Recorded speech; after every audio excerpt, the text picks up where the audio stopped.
السلام عليكم ورحمة الله وبركاته. أهلا بكم معايا في مطبخ دي رشاد. يا رب تكونوا بخير وأسعد حال ورضا من الله عز وجل، ويبارك في أولادكم ويبعد عنهم وعننا وعن كل الناس كل شر يا أرحم الراحمين. النهاردة إن شاء الله هنعمل مع بعض وصفة كده، بعمل بيها أوردرات، وصفة كفتة تحفة بجد. بعد بقى تجارب وخبرة وما شاء الله ما شاء الله بتطلع طعمها رائع. واما بعملها برضو في البيت ما شاء الله، أنا حتى ما بعمل منها الاوردرات بعمل جزء للبيت. وعايزه اقول لكم ان هي طعم الشوي واضح من غير حتى ما تعملي فحم ولا يعني تشيلها فحمية او تعمل تشويها حتى على الفحم. عايزه اقول لك ان انا عرفت الاسرار دي بعد التجارب، وان شاء الله الفيديو يعجبكم. ويلا نسمي الله ونبدأ. بالفعل ما تستغربوش اللي انا هعمله دلوقتي، انا كنت مستغربة بس لما جربته فعلا تحفة. عندي رغيفين عيش هقطعهم واحطهم في مية، انا عايزاهم يبوشوا شوية كده، يعني بتحطيهم لمدة ربع ساعة مش اكتر.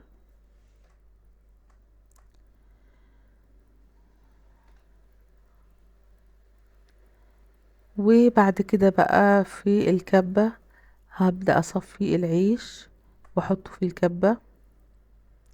حبايبي اللي لسه منورنيش بالاشتراك يا ريت ينورني بالاشتراك ويفعلوا زر الجرس عشان يجيلكوا كل الفيديوهات الجديدة، ويعملوا لايك للفيديو ويشيروه.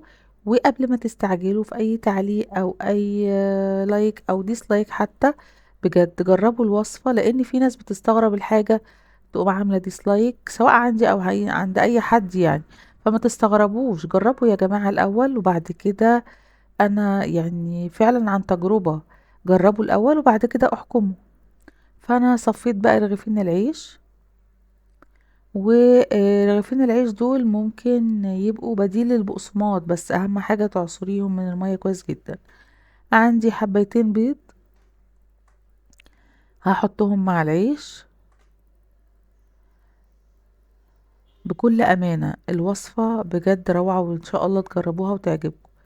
وعندي وحدتين بصل وسط او اكبر من الوسط، حاجة بسيطة.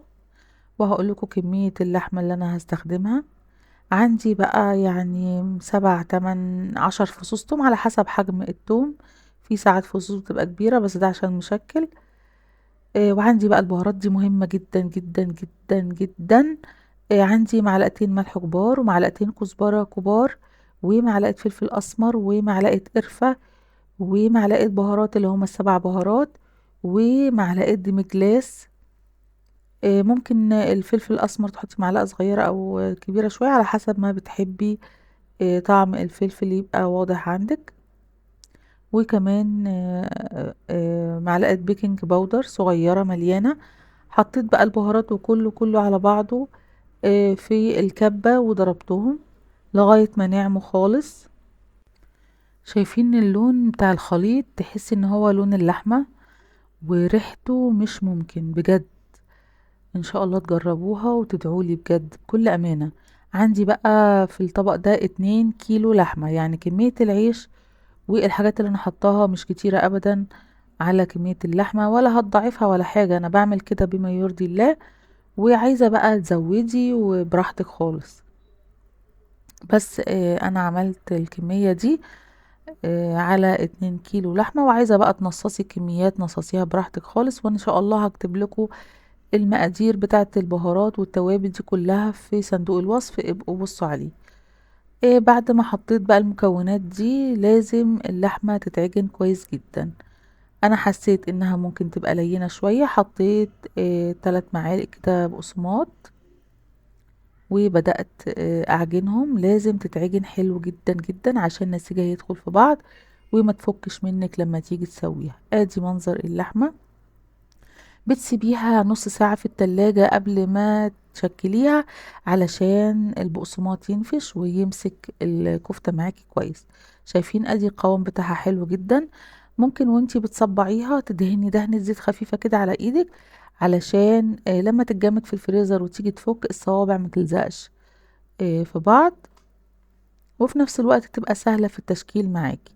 حاولي اعملي الصوابع قد بعض، سواء هتصغريها او تكبريها زي ما انت عايزة. وطبعا ممكن تحطي بقى الكفتة دي في الفريزر، حتى لو قعدت شهر او شهر ونص مش هيجرالها اي حاجة، بس ما تطوليش المدة عشان ما تفقدش فوائدها.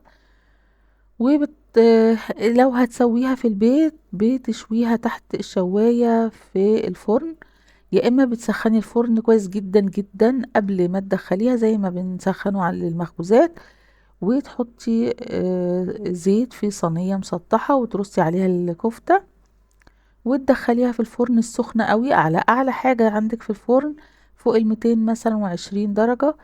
بتحطيها يا دوبك هي ربع ساعة وهتطلعيها بكل أمانة. عايزة تقلبيها في الفترة دي ممكن بعد 5 دقايق تقلبيها علشان تبقى محمرة من ناحيتين.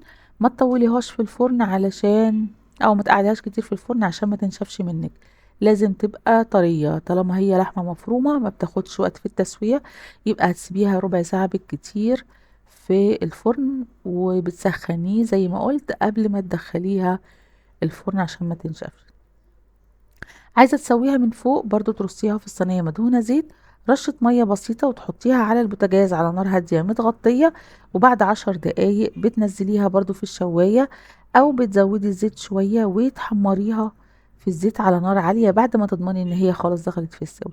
شايفين ما شاء الله الكمية اللي هي 2 كيلو طلعتني 2 كيلو ونص، والنص بيبقى طابب شوية عشان الميزان ده حق ربنا. انا عملتها بقى بالاستريتش. ان شاء الله التتبيله هتعجبكم واعملوها، ولو عايزه تعملي مشروع ربنا يوسع عليكي وعلى الكل. شكرا لكم حبايبي، والسلام عليكم ورحمه الله وبركاته.